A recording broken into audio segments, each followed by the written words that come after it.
नमस्कार दोस्तों, कल हम दिल्ली से निकले उदयपुर के लिए, मगर जैसे ही हम मुंबई एक्सप्रेसवे पर पहुंचे, थोड़ी देर बाद ही तेज़ बरसात शुरू हो गई और हमें पूरे रास्ते ज़बरदस्त बरसात में ही ड्राइविंग करनी पड़ी। आफ्टर ऑल हमने डिसाइड किया कि रात हम चित्तौड़गढ़ में ही स्टे करते हैं और सुबह फोर्ट देखकर आगे चलेंगे उदयपुर के लिए। और अब हम जा रहे हैं चित्तौड़गढ़ फोर्ट की ओर। किले के अंदर जाने के लिए आपको 7 दरवाज़ों को पार करना होता है, जिन्हें पोल के नाम से जाना जाता है। उसके बाद ही आप किले में प्रवेश करेंगे। क्षेत्रफल के हिसाब से चित्तौड़गढ़ फोर्ट इंडिया ही नहीं बल्कि एशिया का सबसे बड़ा फोर्ट है, जो कि लगभग 13 किलोमीटर में फैला हुआ है। फोर्ट इतना बड़ा है कि आप पैदल इसे एक दिन में पूरा नहीं देख सकते, इसलिए बेटर है कि आप ऑटो हायर करें, जिससे आप लगभग 3 घंटे में पूरा फोर्ट देख सकते हैं। ऑटो वाले फोर्ट घुमाने के लिए लगभग 700 रुपये चार्ज करते हैं। फोर्ट घुमाने के साथ ही ये आपके गाइड का भी काम करते हैं।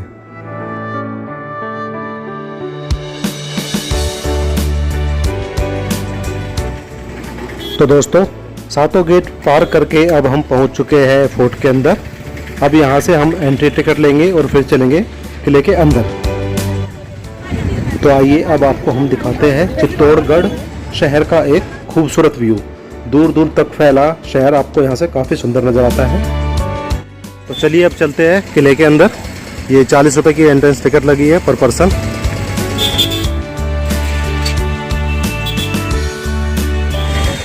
तो ये है ऑटो जो हमने हायर कराया है किला घूमने के लिए। और यहाँ पे ये लाइट एंड साउंड शो होता है, जो शाम को होता है अंधेरा होने पे। यहाँ पर होता है? हाँ, मगर अभी क्या बंद है ये। क्या टाइमिंग है उसका शो का? 7:30 का शो है, मगर सर अभी क्या है कि थोड़ी प्रॉब्लम आ रही है शो में, तो शो चल नहीं रहा है। अच्छा, क्या खुले में होता ना, तो सारे स्पीकर वगैरह, लाइटिंग वगैरह, बिल्कुल अंदर भी परेशानी करते हैं। क्या चार्जेज होता है उसका? उसका 177 रुपए पर मेंबर। 177, 177 ना?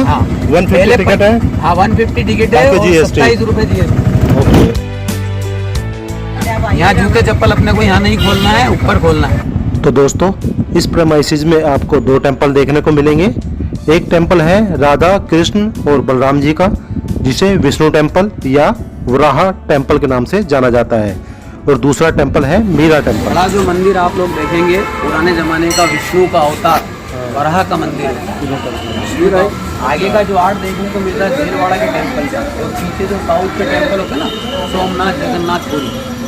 छोटा मंदिर मीराबाई का है, जो मीरा को उसके देवर ने इसी मंदिर में विष का प्याला दिया। हाँ, वो वाला मीराबाई जो होती है अजमेर के पास नागौर मेड़ता की रहने वाली होती है। राजा भोजराज सिंह के साथ उसका विवाह होता है, महाराणा संग्राम सिंह सांगा का बड़ा राजकुमार। जब तक भोजराज सिंह जिंदा रहते हैं, मीरा इसमें कृष्ण की मूर्त की पूजा करते हैं। जब राजा भोज का अकस्मात देहांत हो जाता है, तो मीरा का देवर यानी राजा भोज का भाई विक्रमादित्य गद्दी पर बैठता है, तो मीरा को मना करता है कि भाभी आप रॉयल फैमिली के नाच गाना बंद कीजिए, साधु संगत की सौगात छोड़िए और सूर्य की पूजा कीजिए। मीरा नहीं मानती, तो इसी मंदिर में उसको विष का पेड़ा भेजा जाता है। वो कृष्ण का नाम लेती है, विष पीती जो अमृत बने। फिर ऐसे कई कष्ट दिए जाते हैं। मीरा यहाँ से वो कृष्ण की मूर्त ले हुए गुजरात से द्वारका में जाके उसी मूर्ति में विलीन हो जाए। तो उस जमाने में उसकी फोटो प्रतिमा बना के रखा होता है। अभी 22 अक्टूबर 2002 को बिरला सीमेंट फैक्ट्री ने इसको गोद ले रखा है, तो अभी नया स्टेचू लगा है। अच्छा, लग गया मीरा का कृष्ण। अच्छा, मीरा मंदिर के सामने जो ऐसा समाधि बना हुआ, जो ऐसा स्टेचू बना हुआ वहाँ पे, वो मीरा के गुरु थे संत रविदास, उनके चरण पादक बने। वो जो ऊपर जो छतरी है, छतरी के अंदर जो छत के अंदर एक मूर्ति है नटराज की, जो नृत्य की मूर्ति होती है। 5 बॉडीज 1 है। इंसान जब मर जाता है तो उसका शरीर हो जाता है पंचतत्व में विलीन, जिसको बोलते हैं हवा पानी आग। उसका फोटो आप जरूर निकालना।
जौहर स्थल, शिव मंदिर और एक पानी का लेक है गौमुखी। अच्छा। यहाँ आधा घंटा आपको कम से कम लगेगा। विजय स्तंभ, विजय स्तंभ, ये विजय स्तंभ एक है। छोटा कीर्ति स्तंभ है, वो भी दिखाएंगे आपको। ओके।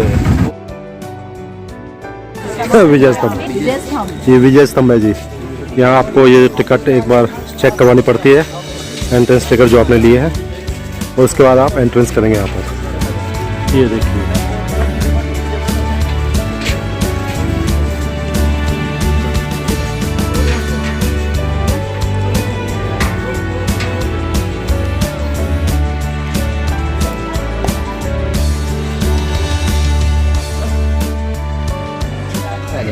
देखिए ये जो टावर है इसको बोलते हैं विजय स्तंभ। ये हमारे राजस्थान पुलिस का लोगो भी है, सिंबल। महाराणा कुंभा ने जब मालवा और गुजरात 2 स्टेट जीते थे, मालवा के महमूद खिलजी और गुजरात के अहमद शाह को हराया था, उसकी विजय की याद में इस टावर को बनवाया, जिसको बोलते हैं विजय स्तंभ। 122 फीट ऊंचा टावर है और 157 सीढ़ी है और 9 ग्रोह के हिसाब से 9 खंड का, यानी 9 स्टोरी, और 10 साल इसको बनने में लगे। उस टाइम पे इसका लागत आया था 90 लाख रुपया, क्योंकि एसआरपी के रूप में देते थे। 1448 में इसका काम स्टार्ट हुआ, 1458 में जाके कंप्लीट हुआ। भी जैसी है, 2 मंजिला, नीचे से चौड़ा, बीच में जाकर सकड़ा। कोविड से पहले ये खुला था क्या, ऊपर 8 मंजिल तक अपन जा सकते थे। ठीक है, ये देखिए, ये जो हरी हरी घास वाला जो मैदान है, ये उस जमाने में 35-40 फीट गहरा गड्ढा होता था। जब राजपूत लोग लड़ाई में मार जाते थे, उनकी स्त्रियां, दासियां, सखियां इसमें आग लगाती, दुल्हन की तरह सच जोहर करते थे, में लेके जंप लगा के कूद के, इसको जोहर बोला जाता है। 1303 में जब दिल्ली के सुल्तान अलाउद्दीन खिलजी द्वारा राव लखन सिंह मारे गए, तो रानी पद्मिनी ने सर्वप्रथम 16,000 दासियों के साथ यहाँ पे जोहर किया। सेकेंड टाइम जब गुजरात के बहादुर शाह का अटैक हुआ 1535 में, तब यहाँ के राणा थे महाराणा संग्राम सिंह सांगा, उनकी पत्नी कर्णावती जो हिमायू को राखी बेचती है, हिमायू एक दिन आने में लेट हो जाता है, तो 13,000 दासियों के साथ रानी कर्णावती ने भी जोहर किया। और लास्ट अटैक हुआ 1568 में, जब 7,000 लेडीज यहाँ पे जोहर में थे। अगर अभी जो फिल्म बना था ना पद्मावत, तो ये अभी जो ये लोग खड़े ना, वो नया शिलालेख लिखा है, क्योंकि जितने भी मूवी देख के लोग आ रहे हैं चित्तौड़गढ़, जो पहली बार आ रहे हैं, वो इसको जोहर स्थल नहीं मान रहे। अच्छा, अभी यहाँ के जो लोकल गाइड है, उन्होंने आगे लिखा दिल्ली सरकार को, तो उन्होंने यहाँ पे नया होर्डिंग लगाया कि भाई यही जोहर स्थल यही है। अच्छा, होर्डिंग लगा। सामने में एक बड़ा मंदिर है, हाँ, वो मंदिर जो है, वो बड़ा जो मंदिर है, क्षमादेश्वर महादेव का मंदिर। एक ही मूर्ति में 3 मूर्ति का समावेश, ब्रह्मा विष्णु महेश। जो महाराणा कुंभा के फादर महाराणा मोकुल द्वारा उसका जीर्णोद्धार कराया, उसको मोकुल जी का मंदिर भी बोलते हैं। वो उधर जो नीला बोर्ड लगा हो ना, वहाँ 25 सीढ़ी नीचे उतरेंगे, 25 सीढ़ी चढ़ेंगे, एक रूम बना हुआ, रूम के अंदर शिवलिंग है, ऐसे गाय के मुंह से उस शिवलिंग पे पानी गिरता है। वो गिरने वाला पानी गर्मी में ठंडा और सर्दी में गर्म महसूस होता है। उसके नीचे जो 50 फीट गहरा कुंड है, उसे लोग बोलते हैं सास बहू का कुंड। अभी उसको तीर्थ स्थान का रूप दिया गौमुखी, जिसके बारे में लिखा है कि झरना झरे गौमुख भरे, झरना झरे गौमुख भरे, निर्भय नाथ की ठोर, करोड़ों वर्ष तप करे जब पावे गर चित्तो। ठीक है ना, तो आपको कैसे जाना है, इधर से आइए। ये जो चबूतरा बना हुआ ना, ये बंदर बैठे हैं, यहाँ से आप टावर का पूरा फोटो ले सकते हैं परिवार के साथ। यहाँ से फोटो निकालने के बाद सीधा वहाँ नीचे जाना है, तो जो लेडीज आ रही ना उधर, बोर्ड बता रहे हो आप जो है, गौमुख देखना है, वापस रिटर्न आना है, फिर ये बड़ा मंदिर विजिट करना है, फिर ये उत्तरी गेट से होते हुए इस तरफ आना है। ठीक है ना, आधा घंटा 40 मिनट। ये पूर्वी गेट कहलाता है, सती गेट बोलते हैं, वो उत्तरी गेट सती गेट कहलाता है। ठीक है ना, इधर से नीचे होते हुए यूं घूमते हुए राइट साइड।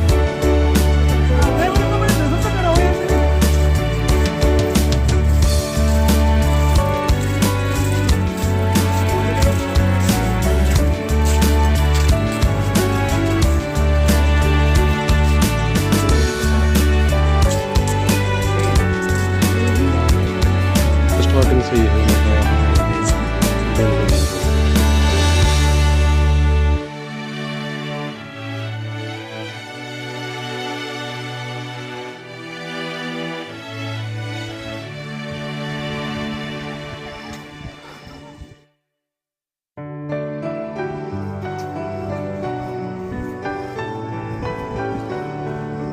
एक मंदिर सा है जो कि बंद पड़ा हुआ है, कुछ भी नहीं है, खाली। ये सामने है कुंड।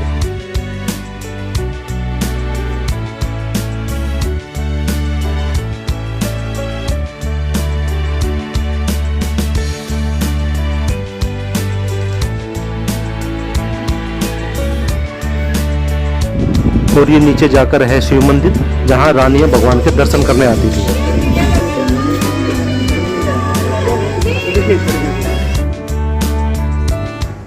इस मंदिर में एक गौ के मुख से पानी निकल करके शिवलिंग पर गिरता है और ये पानी कहाँ से आता है इसका किसी को कुछ पता नहीं।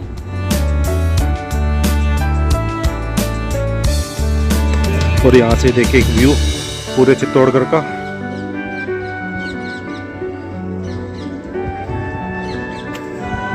और ये है गोमुख लेक। बताया जाता है कि इस कुंड का पानी सर्दियों में गर्म और गर्मियों में ठंडा रहता है। इस कुंड में स्नान करके रानियां भगवान के दर्शन करने के लिए जाती थी।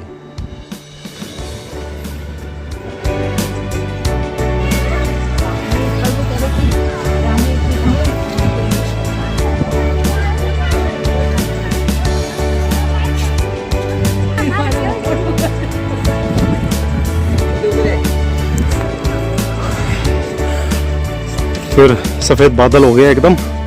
कल भी पूरे दिन बारिश हुई और अब भी बारिश शुरू हो गई है काफ़ी रिमझिम, और लग रहा है कि आज भी पूरे दिन बारिश बरसेगी। ये है समादेश्वर मंदिर। इसमें आप त्रिदेव ब्रह्मा विष्णु महेश की 9 फुट ऊंची एक ही पत्थर को काटकर बनाई गई मूर्ति के दर्शन कर सकते हैं। ये मंदिर 1000 साल पुराना बताया जाता है।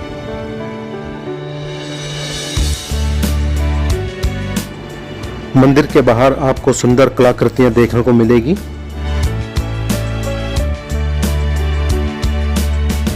साथ ही मंदिर के दूसरे गेट के सामने विराजमान है नंदी।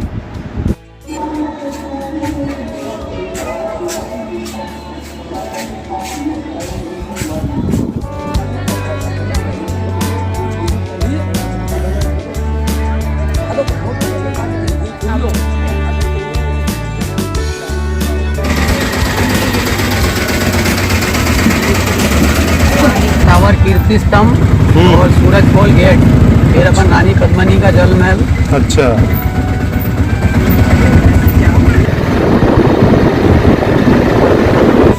ये कीर्ति स्तंभ और ये दिगंबर जैन मंदिर। ये महावीर स्वामी का दिगंबर, महावीर स्वामी जी का मंदिर है ये दिगंबर जैन। और ये है कीर्ति स्तंभ। दिगंबर जैन मंदिर है वो आदिनाथ भगवान को समर्पित किया हुआ टावर है। ये 12वीं सदी का टावर है और 75 इसकी हाइट है, 52 स्टेप है और 7 मंजिल का बना हुआ है। इसी को देख के वो विजय स्तंभ बनाया था महाराणा कुंभा ने। ये कीर्ति स्तंभ है। मतलब राणा लोगों के जो अकाउंटेंट थे ना जैन समाज के, वो पूरे भारतवर्ष की यात्रा पैदल करके आए थे। उसकी यात्रा की याद में इस टावर को बनवाया।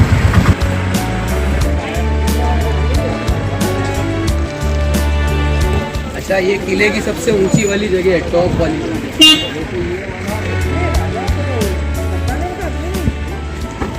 7 दरवाजे यानी फ्रंट एरिया उस तरफ था। तो अलाउद्दीन खिलजी रावल रतन सिंह के बीच में युद्ध हुआ था ना, तो 1303 में वो सारे गेट टूट गए थे। बाद में जब राणा कुंभा हुए तो उन्होंने ये गेट बनवाए। तो इस गेट को रिपेयर करा के मेन गेट सूरज पोल का नाम दिया। मगर अभी अपन जो रानी पद्मिनी का जल महल चलेंगे उसके बाद में। देखिए, रानी पद्मिनी जो होती है, श्रीलंका के पास एक टापू होता है सिंगल द्वीप, वहाँ की राजकुमारी होती है। यहाँ के रावल रतन सिंह उसे स्वयंवर में जीत के लाते हैं। कोई शर्त रखी जाती है तो वो जीत जाते हैं, तो उसमें राजकुमारी का हाथ मांगे। कहते हैं वो उनकी दूसरी धर्म पत्नी होती है। पहली धर्म पत्नी का नाम होता है नागमणि, वो भी बहुत खूबसूरत होती है, मगर उससे ज्यादा खूबसूरत रानी पद्मिनी होती है। जब वो पानी पीती उसके गले से उतरता हुआ नजर आता है। तब इस बात का चर्चा जब पूरे भारत में फैलता है तो अलाउद्दीन खिलजी रावल रतन सिंह को संदेश भेजता है कि हम दिल्ली के सुल्तान हैं, इतनी खूबसूरत रानी हमारी होनी थी। तो रावल रतन सिंह कहते हैं युद्ध के मैदान पे आपका स्वागत। तो ये बात सुन के अलाउद्दीन खिलजी दिल्ली से चलता है, यहाँ आके इस किले की घेराबंदी करता है। 1 दिन नहीं 6 महीने तक।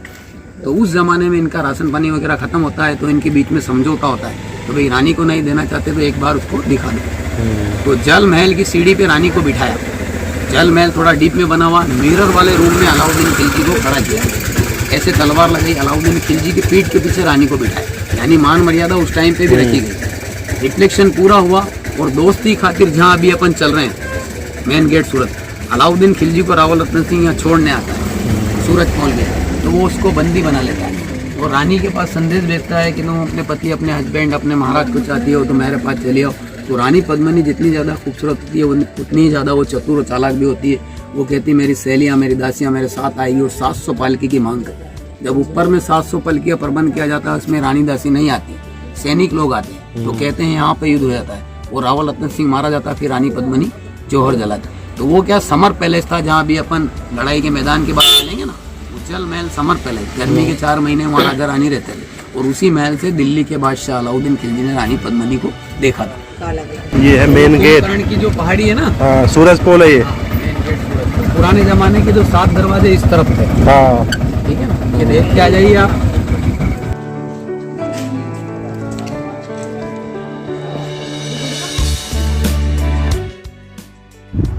और ये सामने है बैटलफील्ड जहां राजा रतन सिंह और अलाउद्दीन खिलजी की सेनाओं के बीच युद्ध हुआ था।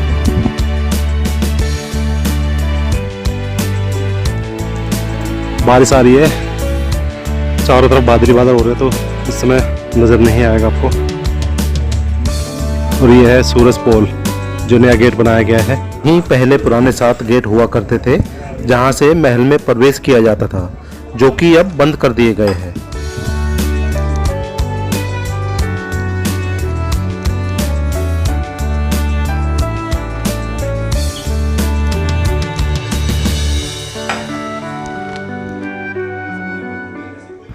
बताया जाता है कि जब सेकेंड टाइम अलाउद्दीन खिलजी महल में आया तब रतन सिंह उन्हें इसी रास्ते से 7वें दरवाजे तक छोड़ने गए थे, जहां अलाउद्दीन खिलजी के सैनिकों ने उन्हें कैद कर लिया। ये जो पहला गेट है यहाँ पे टिकट चेक होगा, आगे जो बड़ा गेट है उसको क्रॉस करके राइट साइड में जाएंगे तो वो कांच वाला कमरा है, मगर उसमें अभी कांच नहीं है, ठीक है ना। जल महल उधर पानी के बीच में नाव से आती जाती थी रानी पद्मिनी गर्मी के 4 महीने। महल में एंटर करते ही दोनों साइड गार्डन बने हुए हैं। इस महल के कमरे सारे खंडहर की कंडीशन में हैं, जिन्हें अलाउद्दीन खिलजी द्वारा तोड़-फोड़ दिया गया था।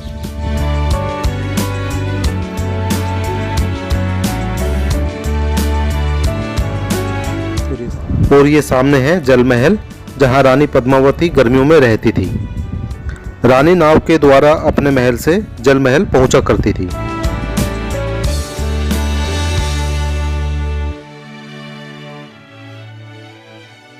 ये जल महल है, ठीक है ना। ये देखिए जो ब्लू विंडो वाला जो रूम है ना, इस रूम में अलाउद्दीन खिलजी को खड़ा किया। ये ऊंचाई पे बना हुआ है और जल महल क्या डीप में बना हुआ है, ठीक है ना। ये जल महल का जो सीढ़ी वाला गेट है, ये वाला इधर, ये देखिए जो कंगूरे लगे हैं ना जिस सीढ़ी पे, यानी अपने घर की देली जो बोलते हैं।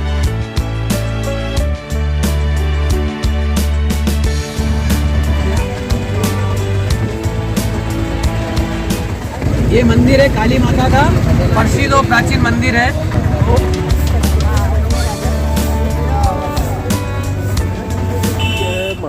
ये है काली माता का मंदिर। ये पहले सन टेम्पल के नाम से जाना जाता था। दुनिया में पहले 2 ही सन टेम्पल थे, एक कोणार्क का सन टेम्पल और दूसरा ये वाला। 1313 में राजा उमेर सिंह ने इस मंदिर को अपने कब्जे में ले लिया और यहाँ काली माता की मूर्ति स्थापित की। उसके बाद से ही यह काली माता के मंदिर के नाम से प्रसिद्ध हुआ। मंदिर के बाहर ही मार्केट लगी हुई है जहां से आप पूजा का सामान और प्रसाद आदि ले सकते हैं।